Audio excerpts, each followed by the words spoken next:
পরিণীতা সিনেমার একটা সিন আছে যেখানে শুভশ্রী বলে, আমাকে ভালোবাসলে না কেন বাবাইদা? আমাকে ভালোবাসলে জীবনটা তো অন্যরকম হতে পারত।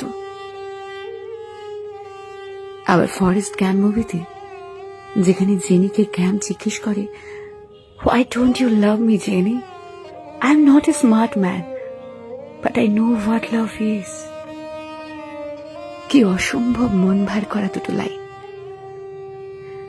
আমরা সবাই হয়তো কাউকে না কাউকে এটাই জিজ্ঞেস করতে চাই যে, আমায় কেন ভালোবাসলে না?